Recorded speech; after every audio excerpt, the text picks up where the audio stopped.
Hola, bienvenidos. Si estáis aquí es porque habéis visto el capítulo 2 de Hechos Probados y que se llama Mecanismos.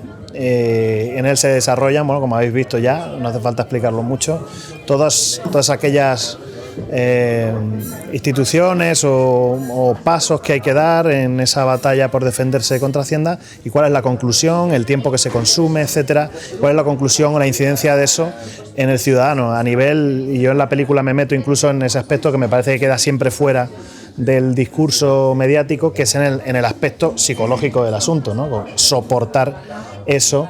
Y ahí hay un detalle muy importante que lo pone Ignacio en valor en el documental, que es al final como de alguna manera vivimos en un mundo lleno de aparentes garantías que al final, a efectos prácticos, parece casi una herramienta del propio Estado contra el ciudadano, lo que se convierte en una especie de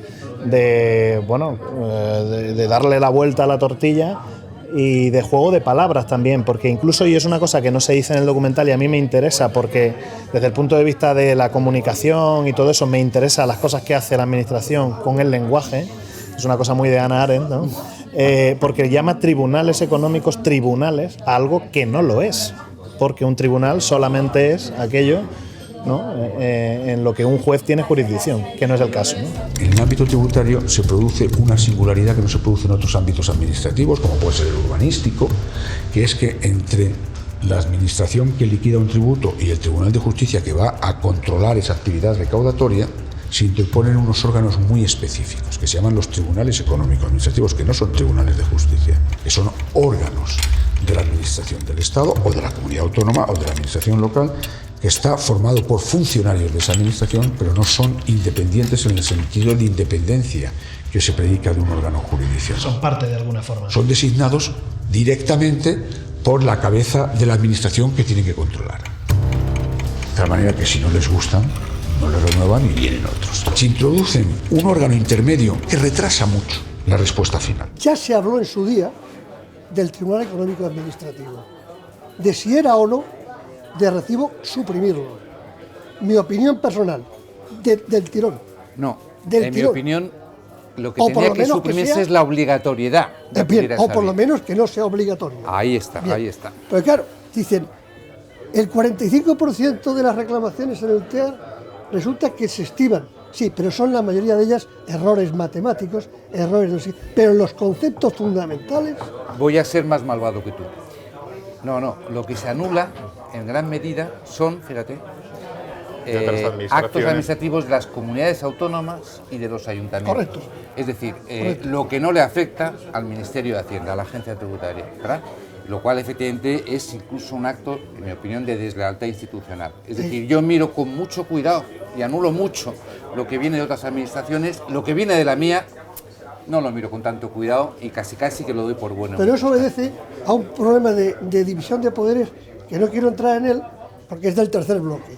Pero lo que sí quería decir, porque además tú lo mencionas muy bien en el documental, tenemos un sistema muy garantista en teoría, pero que luego en la práctica, muchos recursos y tal, pero en la práctica al final te aplasta. Pero claro, digo yo, ¿por qué digo yo suprimirlo? Hombre, mira, porque yo suprimiría todo enjuiciamiento que salga del órgano jurisdiccional. Es más, si a mí me apuras, y no es el momento de decirlo, este debate que es actualmente constitucional, yo lo arreglaba muy fácilmente. Yo diría, mire usted, el Tribunal Constitucional se va a sacar de listas de insaculación entre magistrados del Supremo. Y verá usted que pronto se acaba esto del Partido Popular y esto del Partido Socialista. Es decir, un órgano jurisdiccional que interpreta la Constitución no puede estar presionado por el Ejecutivo y nombrado por el Ejecutivo, porque entonces tenemos una falta de objetividad. Es decir, yo sacaría absolutamente todo el enjuiciamiento de la esfera del Ejecutivo. Un contribuyente puede hacer alegaciones a lo que un inspector le dice que le va a liquidar. Si no le hace caso el inspector, puede hacer alegaciones a su inspector jefe. Si no le hace caso el inspector jefe, puede plantear luego un recurso de reposición. Si no le hacen caso en el recurso de reposición, puede plantear una reclamación económico-administrativa al Tribunal Económico-Administrativo. En su caso, al superior de este, que es el Tribunal Económico-Administrativo Central. Pero todo esto, fíjate que te he dicho 5 instancias, son todas en sede administrativa. Lo habitual lo más frecuente es que en ninguna de las 5 instancias te dan la razón. Pero eso sí, mientras recorres las 5 instancias, han pasado 6, 7 años hasta que tú puedas llegar a que un juez de verdad en la jurisdicción contenciosa analice tu controversia con la agencia tributaria. Es decir, curiosamente, lo que parece que es un exceso de garantías, lo que se convierte es en un conjunto de obstáculos que te dificultan y te entorpecen y sobre todo te retrasan llegar a que un juez de verdad decida quién tiene la razón. Pero el problema es que entre medias, mientras pasan esos 6-7 años, la deuda que te ha dicho el inspector que tienes resulta que es firme y tienes que hacer frente a ella. Y si no la pagas, te embargan. Y todo eso con independencia de que 7 años después un juez te dé la razón. Nadie te repara el perjuicio que te ha ocasionado la agencia tributaria haciendo una liquidación que acaba siendo ilegal.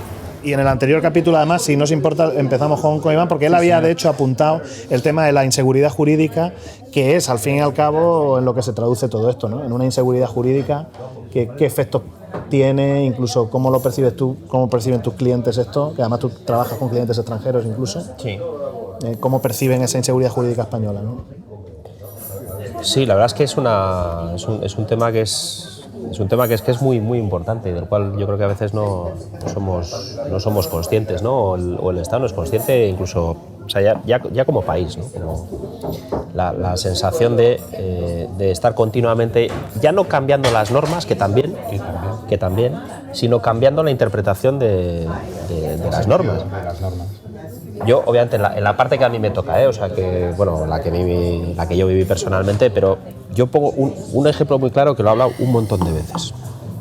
O sea, y lo tocaba, ¿no? en la charla anterior, ¿no? El tema, en relación con el tema de los derechos de imagen, esa situación, bueno, más o menos pacífica, en la que realmente, bueno, pues siempre se había discutido sobre el artículo 92, el alcance, si es un puerto seguro, si no es un puerto seguro. De repente todo vira y todo este tipo de sociedades son simuladas, a pesar de que, bueno, es verdad que era un tema complejo técnicamente, en el que había habido sentencias en un sentido y en otro, el Supremo había aclarado, pero tampoco del todo, cada caso es distinto. Pero bueno, hubo un montón de contribuyentes, en este caso jugadores de fútbol, porque era bueno, fundamentalmente el deportista al que le afectaba, que pactaron conformidades. Y la verdad es que tampoco se le ha dado especialmente un bombo muy allá, pero es que el año pasado, en el año 2021, el Económico Administrativo Central dicta una resolución en la que precisamente valida el artículo 92.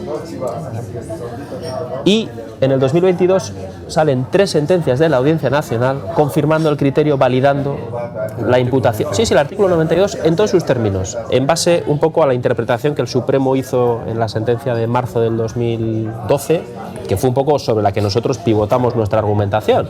Es decir, da igual los requisitos, vamos, mientras no se supere el 15%, realmente olvídese de aplicar, porque aquí había 2 criterios, no olvídese de aplicar el criterio de operaciones vinculadas, da igual, o sea, prevalece además fue en relación con una resolución del TEAC de Valencia, que el TEAC la corrige técnicamente, pero la resolución termina siendo la misma, y dice, prevalece el artículo 92.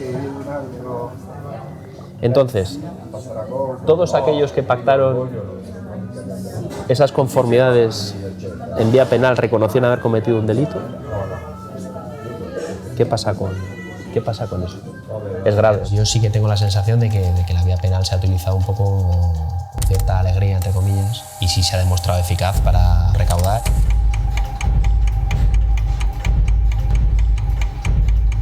Que hay gente que realmente no son delincuentes fiscales porque no han hecho una infracción dolosa, pero al final acaban aceptando la condena sin pelearla en el juzgado porque económicamente les sale muy a cuenta. Es que además el delito fiscal tiene muy mala prensa. La sociedad tiene asumido que una persona a la que se le imputa un delito fiscal, el principio es que es culpable. Cuando una administración, un ejecutivo, comete una ley que es errónea o una aplicación indebida, yo creo que precisamente es la forma de educar al contribuyente, por decirlo de una manera, es reconocer que me he equivocado. Es que yo creo que pedir perdón o sea, yo ya no hablo tanto de dimisiones y de poner a la gente, que también, pero pero alguien tendría que pedir perdón. En el caso, por ejemplo, de la amnistía fiscal, el famoso tema del 720 o lo que sea, claro, vamos a ver, es que aquí el señor Montoro se fue de gratis. Es decir, y ha habido, o sea, nos han pintado los colores desde... Montoro que la creó y Montoro ella que lo mantuvo, ¿eh? Sí, no, vale. No, que quiero decir que hay una... Fíjate, 10 años ha estado vigente esa monstruosidad del 720 por su tema sancionador. 10 años ha estado vigente y menos mal que ha llegado al Tribunal Europeo y ha sido él. Pero reflexión, durante esos 10 años Montoro la crea, el monstruo, Montoro la mantiene, el monstruo, y ningún tribunal español ha planteado o ha admitido la cuestión de prejudicialidad, ninguno. Y el Constitucional, que podía haber tomado la iniciativa, tampoco lo ha tomado. Es decir, ojo que el drama de la elección y el sopapo que nos ha dado el Tribunal Europeo de Justicia a España como Estado, no solamente afecta al que creó el monstruo y a la que lo mantuvo, sino a todo el sistema judicial que no ha tenido a bien iniciar ningún procedimiento para rectificar. Bueno, yo ahí querría matizar un poco porque sí que hubo algo, la Audiencia Nacional de alguna manera coadyuvó en todo esto, y hay un tema incluso muy sucio que yo creo que para que veamos un poco de dónde estamos, es decir, que al final había un dictamen allí de la Unión Europea que estaba escondido en un cajón del Ministerio de Hacienda, el expediente de infracción. El expediente de infracción, y que tuvo que un compañero nuestro, Esaú y Alejandro del Campo, tuvieron que pedirle a través de la Audiencia Nacional a todo un ministerio que lo sacase del cajón y se lo enviara a la Audiencia Nacional. Es decir, estamos hablando ya de una administración ya no solo que es que incumpla, es que es tramposa y sucia. Es decir, es que en la ejemplaridad, ¿cómo? Entonces, ¿desde cuándo la administración puede pedirle a un contribuyente que sea recto, que cumpla adecuadamente las normas, si se comporta como un bandido? Es decir, ocultando, sesgando, dando aplicaciones torticeras de la norma. Es decir, es que hay algo esencial que la administración debería exigirse el máximo de ejemplaridad en el comportamiento de sus funciones. Y la máxima ejemplaridad pasa que todo el mundo podemos cometer un error. Yo puedo tener una interpretación y puede ser erróneo. Para eso tengo el Poder Judicial, que me dice, oiga, usted está equivocado. Bien, yo admito tal. Pues cuando se admite a la administración, ¿qué menos que a lo mejor en algún momento determinado pedir perdón? Oiga, me he equivocado. Yo ya no, luego devuelve el dinero, tenga que hacer. Pero, oiga, es que de la misma manera que es que los ciudadanos están jugando su dinero, y en algunos casos, como le ha pasado en tu caso, que se estaba con riesgo de delito, de irse a la cárcel, con todo el coste que conlleva a las personas. Hay un elemento aquí, es que estamos entrando, me vais a permitir, no solamente en este tema, sino en otros muchos temas, regresando, que me recuerda cada vez más a épocas pasadas de la Edad Media, porque claro, esta práctica de la Edad Media se cogía a un señor, se le ponía en la pica, se le paseaba, pero no era por hacerle daño exclusivamente, era para decir, mira a este, que es fulano, y mira lo que le ha pasado. La disuasión para los demás. Claro, es una cosa, el elemento disuasorio del daño ajeno para aviso a navegantes. Cuando a tu cliente y a otros como tu cliente, y se dirigen a periodistas y se dirigen a gente muy conocida y le abren expedientes, es que lo que están diciendo a los ciudadanos es, ojo, es que, cuidado, que esto va en serio. Todo empezó con el caso Lola Flores. O sea, la utilización de famosos para amedrentar al conjunto de la población empezó con Lola Flores. Y esto es un procedimiento medieval y poco democrático, porque no se debería hacer publicaciones, a no ser que un periodista se entere, pero eso de que tú provoques que salga a los medios una persona hasta que no se demuestre lo contrario, porque hasta el condenado todavía podíamos entrar.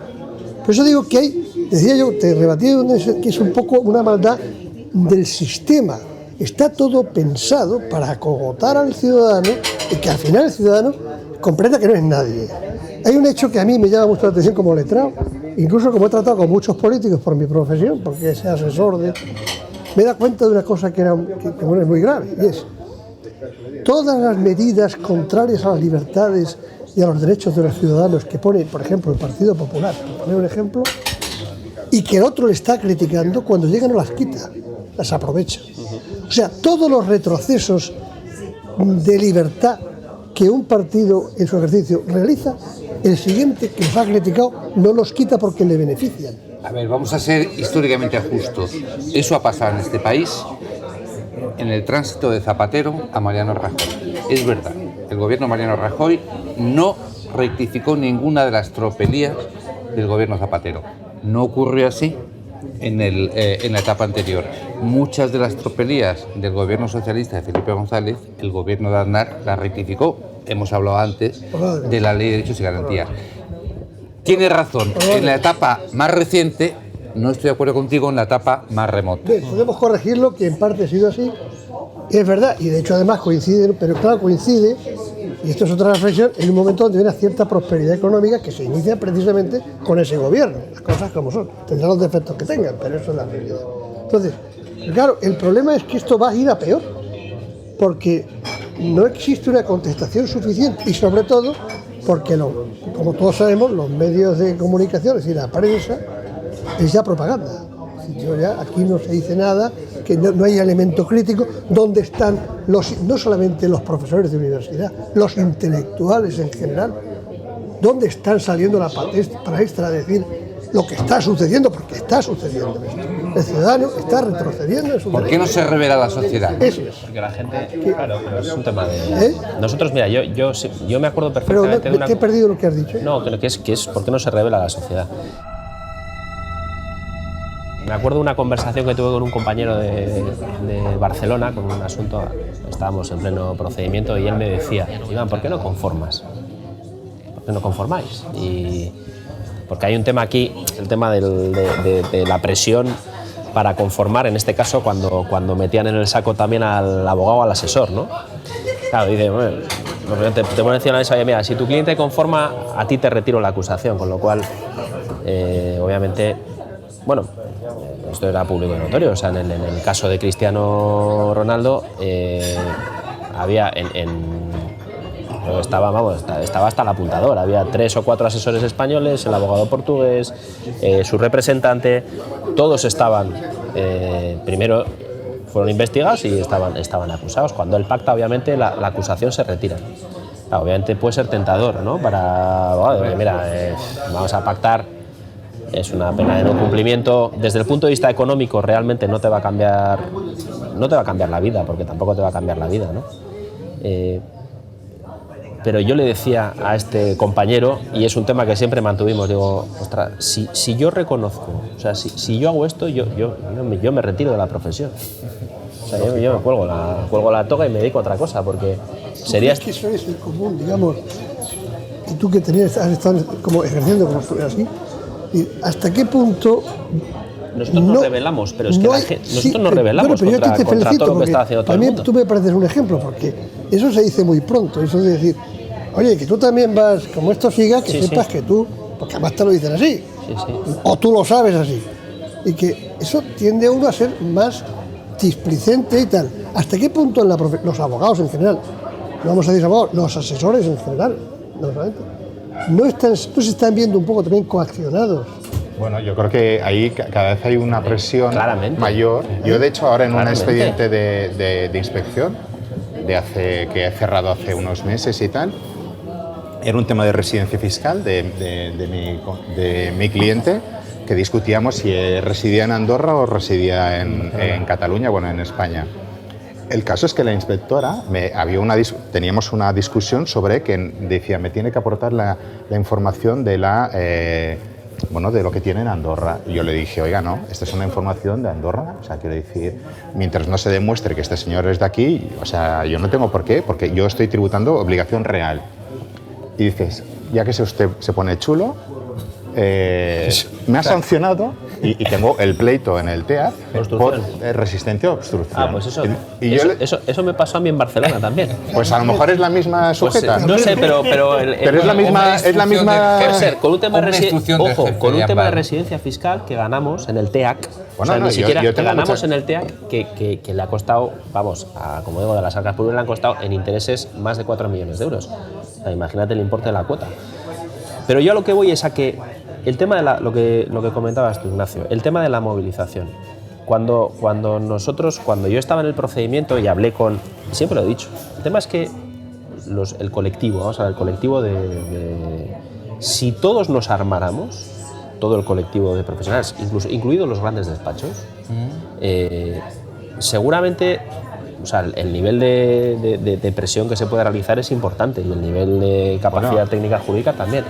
El problema es que siempre existe el run y todo el mundo al final, porque es así, pero es que, claro, ¿esto cómo me va a perjudicar a mí en mi relación con la gente? ¿Qué represalias puede Dicho haber? lo cual, yo tengo que decir, y esto es así, y lo digo, me acuerdo cuando estuvimos grabando que Alejo me decía, joder, pues tampoco ha sido tan, no sé cómo me dijiste, tan cañero, porque es verdad, o sea, yo tengo que decir, y así lo creo, o sea, yo después de todo de todo el procedimiento, he seguido llevando actuaciones, inspecciones y tal, y en ningún momento me he sentido ni maltratado, ni todo lo contrario. O sea, te diría que de alguna manera la sensación general en el resto de actuaciones que he tenido después, por parte de los funcionarios que he tenido, ha sido de respeto.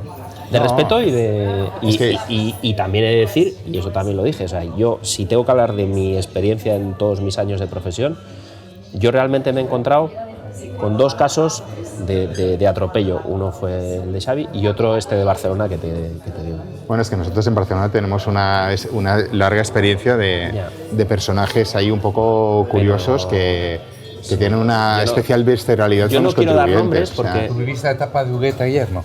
No, llegaste después, ¿no? No, pero... Yo recuerdo en esta inspección de residencia fiscal, que era, claro, en la inspección estábamos hablando de unos importes, unos volúmenes tremendos. Además, era un contribuyente que era un supuesto de decir, pero es que es claramente no residente, o sea, es que no estamos aquí hablando de, o sea, no es discutible, o sea, para que el TEAC, como digo yo, te estime la reclamación directamente y tal, pues imagínate lo claro que podía ser, ¿no? Pero yo recuerdo que me senté con el... Bueno, está la actuaria, su superior, el jefe de equipo, y el segundo de la delegación, José Carné. Me senté, yo recuerdo, o sea, aquella reunión era para grabarla, era para tener una cámara y grabarla, porque realmente ese sí que fue una sensación de atropello, de amenaza, de menosprecio, de chantaje, una risa, y me notificaron en ese mismo momento, el inicio del procedimiento sancionador por obstrucción. A ti personalmente. Bueno, en este caso sí a mí, bueno, a mi cliente. Al cliente. Pero yo claro, realmente en el que me pone una tositura, el cliente me dice, pero ¿cómo que has obstruido? O sea, me acaban de meter aquí, tengo unos 600.000 euros de propuesta de sanción, pero tú has obstruido, pero... ¿Qué has hecho? Claro, digo, pero ¿qué has hecho? Yo decía, pero vamos a ver, me estaba requiriendo un tema de procedimiento puro y duro. Digo, yo no he obstruido absolutamente nada. Pero es que además el problema es ese de que al final el ejercer los derechos, sí, dices, bueno, a lo mejor puedo estar equivocado, pero yo tengo mis derechos porque tú a lo mejor debías ser el supuesto, como me pasaba a mí, yo decir, oiga, es que por mi coherencia de mi defensa, yo no puedo asumir un papel, o sea, yo no me voy a hacer, bueno, es el principio básico del derecho, no hacer manifestaciones en contra tuya. Es decir, yo no voy a asumir algo que no me corresponde para que usted luego me venga y me diga en la liquidación, como usted asumió de que era obligado, o sea, residente en España, por eso me dio la información. Oiga, no, yo no. Vaya usted al gobierno dando...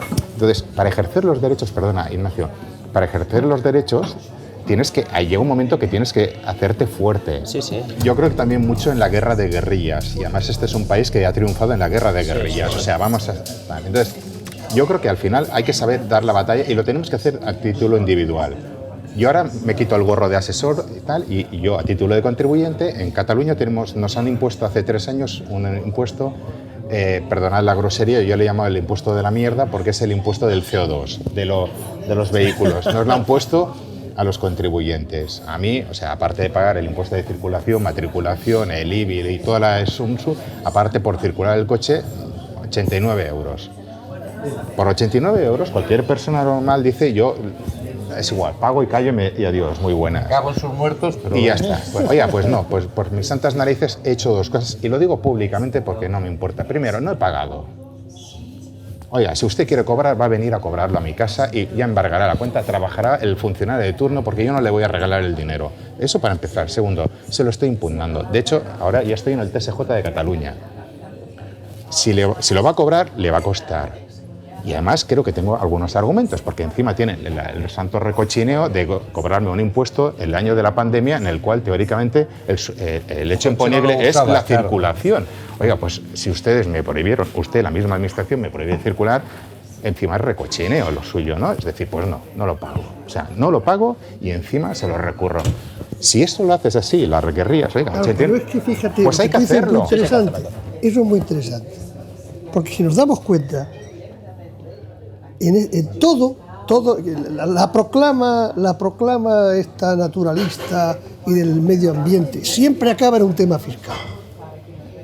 El tema de los plásticos, gravamen. No sé cuánto, o sea, siempre es un pretexto para poner un gravamen más. Y resulta al final la pregunta del modesto contribuyente para esa asociación que tú me parece fantástica la idea. Que yo propongo, pero que va a presidir Alejo. Bueno, y tú serás digamos, el secretario. El secretario general, claro. Pero, claro, es que hay un tema de decir, bueno, y con los impuestos ordinarios, para autopista, tasa de uso. O sea, para pedir un certificado, tasa de no sé cuánto. Oye usted, pero vamos a ver. Lo que yo pago en lo general, ¿a dónde va? Es decir, toda la réplica propagandística de unos partidos acaba siempre en un hecho fiscal. Hay un refrán castellano que es: de invierno en invierno, todo para el gobierno. Ah, bien, pues ya está. Es decir, que al final está todo vacío de contenido. O sea, se sigue contaminando los ríos, pero el industrial que echa paga. O sea, todo se sigue produciendo y al final todo acaba en un vacío de contenido y en una pura formalidad. Claro, tú dices, el tema de valores, que me encanta el tema de valores porque yo vengo de una generación, no sé quién de los dos es más, pero bueno, probablemente yo. Yo vengo de una generación cargada de valores que ha hecho la transición democrática. Era una generación que además vivió una explosión de libertad enorme, de 79 a 80 y tantos, y una explosión de libertad magnífica, que no se ha repetido, ni creo que se repita todavía. Claro, éramos gente muy, muy motivada, y cuando hemos ejercido nuestras profesiones se nos ha notado. Yo tenía amigos magistrados que habían sido magistrados en la dictadura, pero en la dictadura ya aplicaban las normas moderándolas, porque eran conscientes de que vivía en una dictadura. Ahora, como estamos en una democracia, se puede ser autoritario y se puede ser de lo más facha del mundo en nombre de la democracia. Porque todo se ha vaciado de contenido. Pero al final, y a lo que nos interesa en este debate, claro, al final siempre es el mismo. Fíjate qué bonito. El origen legítimo hace que la legitimidad de origen se convierta en una perversión absoluta contra los ciudadanos. Correcto. Esa legitimidad de origen que les faltaba, efectivamente, en la dictadura, hacía que atemperasen el ejercicio de En cambio, como ahora la legitimidad de origen es evidente que existe, porque en apariencia, en ficción, esto es impecable como Estado garantista, hace que no haya ningún límite, ninguna moderación con carácter general. Siempre hay que decir que hay ejemplos heroicos, ¿no? Pero con carácter general yo me siento legitimado de origen y a partir de ahí... Y voy a decir una cosa, yo conozco muy bien la administración pública. Todos sabemos que ha funcionado porque tiene un porcentaje, que no sé valorar, 30, 40, de funcionarios de carrera muy motivados y con valores de gente muy trabajadora. Y un resto de gente metida ahí, no sé cómo. Bueno, que eso aunque vaya fuera del debate de hoy, eso se va a acabar con el acuerdo gobierno-sindicatos, por el cual el paso desde grupos inferiores a los grupos superiores, técnico de administración civil, inspector de Hacienda y tal, se va a hacer por la puerta de servicio, simplemente con un test de 4 respuestas a cada pregunta, en la cual además la respuesta errónea no penaliza. Esto va completamente al margen de lo que estamos hablando, pero tiene un aspecto que yo quiero tocar. Vamos a tener, si hasta ahora teníamos, y ahora lo llevo a nuestro debate, si hasta ahora sufríamos, los contribuyentes españoles, inspectores de servicio, inspectores de Hacienda, en ocasiones muy duros, y además ilegítimamente duros, Pensemos que si va para adelante este sistema de promoción interna que prevé el gobierno de acuerdo con los sindicatos, dentro de poco además vamos a tener a comisarios políticos haciendo Ese es el tema, es decir, claro, ahí es donde va. Me parece extraordinario lo que acabas de apuntar. Es decir, cuando se crea la función pública, se crea para dar independencia al cuerpo ejecutivo. Es decir, para que el cuerpo, incluso el último brazo, no sea ni siquiera dependiente de quien está mandando. Y eso es el origen de la función pública. Y ahora, como tú bien dices, empiezan a entrar en los ayuntamientos, en todas partes, todos los que van entrando como funcionarios interinos, que al final los sindicatos, que no quiero entrar en el papel que han funcionado, que han dado lugar, pues al final han colaborado en que esto sea un coladero, primero funcionario interino o contrato interino, y luego ya al final unas oposiciones restringidas, ¡pum!, al final hecho fáctico, con lo que supone de bajar el nivel de calidad de la preparación, ¿eh? Entonces, pero claro, tú anteriormente hablabas de la responsabilidad del funcionario, ¿cómo se la pedimos?, ¿no? Porque ahora mismo el ciudadano, la única fórmula que tiene es llevarlo a un juicio penal, y en el juicio penal ya veremos a ver, ¿no? Pero son casi tan inviolables como jefe del Estado. Claro, yo como letrado de administraciones he recibido encargos de alcaldes respecto de casos de funcionarios claramente corrompidos. Por ejemplo, el típico perito que si no pasas por sobre no te da la licencia de apertura, por poner un ejemplo. Y le afectaba a él en distintas corporaciones políticas, distintos signos políticos, ¿no? Y hay que meterle un puro. Hay que apartarlo. Bien, pues yo he iniciado expedientes administrativos. Eso es imposible, porque la propia ley de procedimiento exige que tienes que tener un secretario, un no sé qué, un no sé cuántos. Poner un secretario es un horror, no quiere ser nadie. Y luego al final, cuando va avanzando el procedimiento, los sindicatos de este país hacen el papel de protector del que sea. El corporativismo, claro. Del que sea, funciona. Da igual que sea sabemos todos que es un no sé qué, y han hecho un papel de no protección, sino todo lo contrario. Parafraseando a aquel político norteamericano, es un hijo de puta, pero es nuestro hijo de puta. Eso es. Y han entendido, los sindicatos, da igual, no voy a entrar ahora en detalle ideológico, han entendido que su papel era de protección de los privilegios de nuestro hijo de puta. Entonces, nos encontramos, porque tú hablas antes un tema que íbamos a tocar y podemos tocar ahora, que es el tema de los incentivos, que tú veías problemático y tal. Bueno, yo he intentado en muchos convenios colectivos, en muchas reglamentaciones, introducir el tema de incentivos, porque estoy convencido que la única forma de decir, oye, el que va funcionando, hoy en día por productividad se puede saber quién está funcionando por número de expedientes. Lo mismo que hace el Poder Judicial con los jueces hoy en día. La negativa de las centrales sindicales a introducir en los convenios y reglamentaciones públicos de incentivación al trabajo ha sido brutal. Los llamados incentivos que aparecen de productividad no son tales, son complementos económicos sin producción. Entonces, claro, los únicos que tienen verdaderamente incentivos de producción claramente son los funcionarios de Hacienda, y concretamente los inspectores. Y ahí tenemos la problemática, que podríamos entrar en ella, la problemática opresiva de que, oiga usted, el que me está a mí abriendo la inspección tiene parte en el negocio. Esto tiene parte en el negocio, es decir, cuanto más sea la multa que me casque, pues más negocio tiene.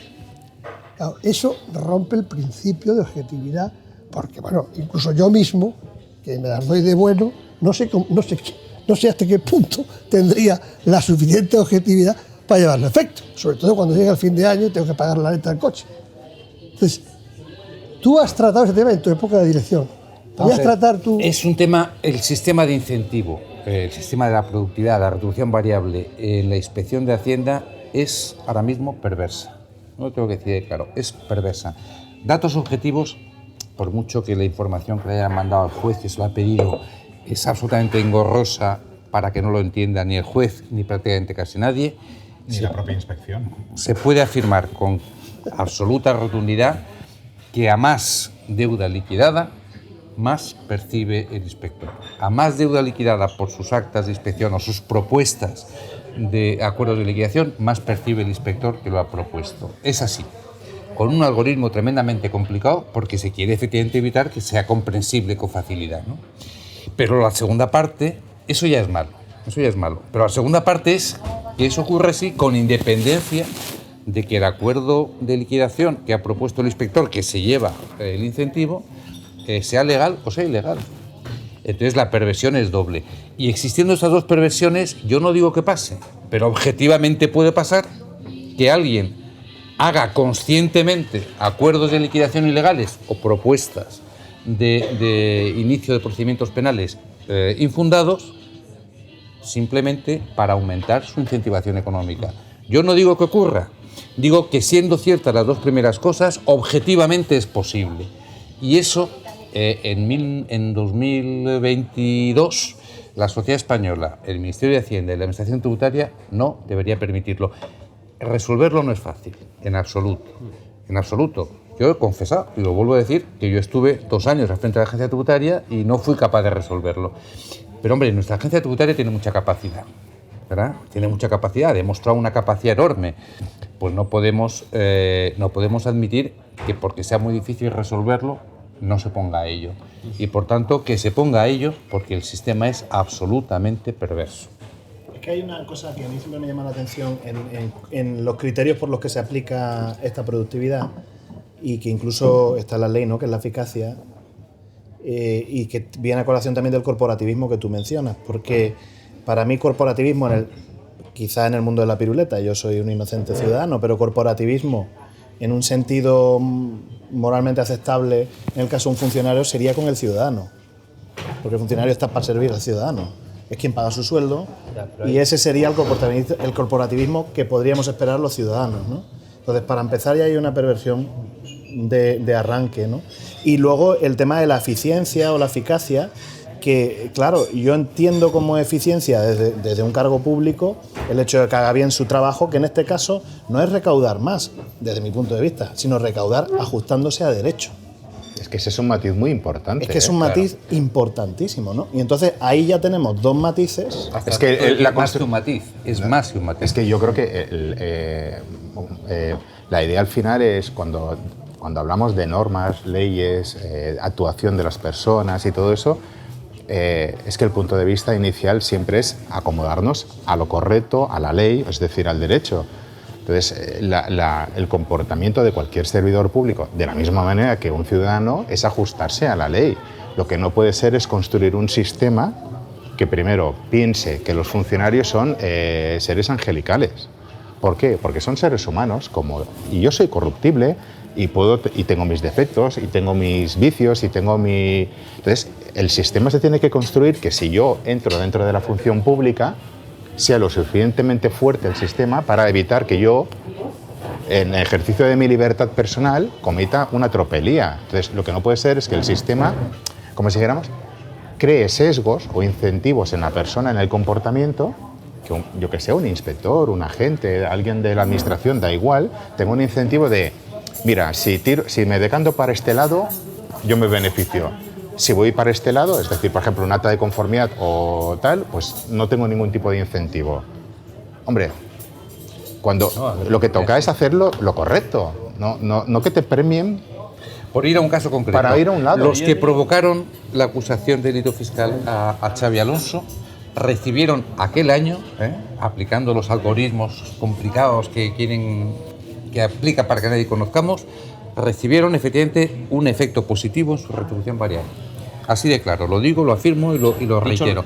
Y sin embargo, cuando 4, 5, 6 años después se ha demostrado que aquello era infundado y que esa falta de fundamento de aquella acusación ha provocado tremendos daños al afectado, pero también ha provocado un trabajo inútil, ineficaz para la administración, que ha estado teniendo que efectivamente utilizar a sus estamentos, Fiscalía, Abogacía del Estado, Judicatura, de forma absolutamente innecesaria.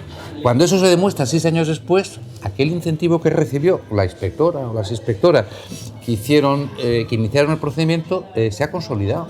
Es decir, esto es inaudito. Es decir, todo inicio de actos administrativos o denuncias de procesos penales son provisionales hasta que finalmente adquieren firmeza, pero el incentivo que recibe el que lo inicia es definitivo desde el momento cero.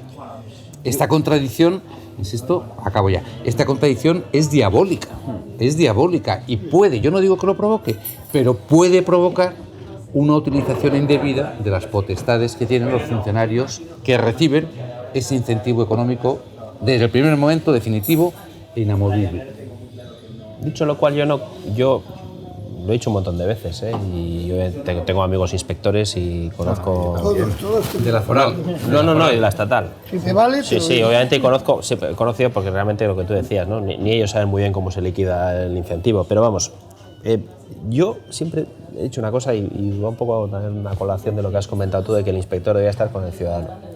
Percepción mía, te diría, de los últimos tiempos en los que creo que la actuación vamos a hablar de la agencia en general, pero de las personas o de algunas personas que forman la agencia ha ido a peor, o sea, vamos a decir que se ha radicalizado o ha perdido objetividad o falta de sujeción al principio de legalidad, ¿no? Fíjate, creo que a veces no tiene que ver, o sea, por lo menos la sensación que tengo yo no es una cuestión del incentivo. Yo no creo que muchos lo hagan por cobrar o no cobrar el incentivo, que algunos seguro que también. Pero a mí lo que más me preocupa es, y esto lo he comentado con compañeros, incluso con compañeros de la propia agencia, compañeros de profesión, que ahora incluso alguno ha salido, ¿no? Hace poco. Es a veces esa sensación, es decir, cuando el funcionario está, no está alineado con el ciudadano, sino que él está por encima. Es una especie de sensación de ejercicio de poder, de sometimiento, de decir, claro, aquí... Y algunos que tienen la sensación de estar en una cruzada o en una especie de misión. Justicieros. Hace poco hablaba con un profesor de la Escuela de Hacienda Pública y me decía, y es un tema, yo fíjate, pensaba que las nuevas generaciones de tal iban a mejorar, ¿no?, la situación. De hecho, yo ahora mismo cuando me toca un inspector de la vieja guardia, digo, joder, qué bien. Y cuando veo un jovencito o una jovencita, me echo a temblar. Bueno, y él me decía, es que salen con una especie de... Y luego es decir, no se posicionan con el ciudadano, porque realmente, y es uno de los problemas, ese corporativismo insisto, para mí el mayor de los problemas es la sensación de impunidad que tienen.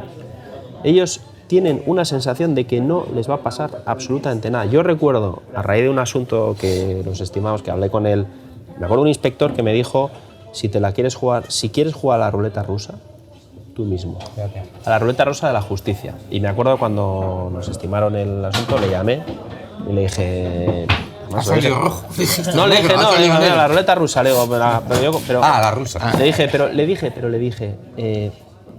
si tú, es decir, el problema que existe en este país es que, en este caso tú, no vas a asumir nada, no vas a asumir ninguna responsabilidad. Le dije, no te voy a decir ya que asumas el coste económico que ha tenido en este caso mi cliente por el procedimiento de años y tal. Si solamente asumieras el coste que la administración ha tenido en este asunto, ya te digo que otro gallo cantaría, porque no hubieras hecho lo que hiciste. Has dicho la Escuela de Hacienda Pública, también fui director de la Escuela de Hacienda Pública. Sí. Entonces, lo cuento por una anécdota que se dice dentro del Ministerio de Hacienda, ¿no? Es decir, en relación con lo que has dicho tú, que es la edad del inspector que te toca, ¿no? Se dice que un inspector de Hacienda pasa en su vida profesional por 3 etapas, ¿no? Primero es Sancho el Bravo, ese que te horroriza que te toque uno jovencillo. Luego, cuando ya ha cogido experiencia, es Sancho el Fuerte, que tú prefieres que te toque Sancho Fuerte, que no es a Sancho el Bravo. En la última etapa, Sancho Panza. Ya es Sancho Panza, que es lo mejor que te puede tocar. Alguien que ya está de vuelta, que está mirando su jubilación y tal, ¿no? Pero es una cosa muy importante.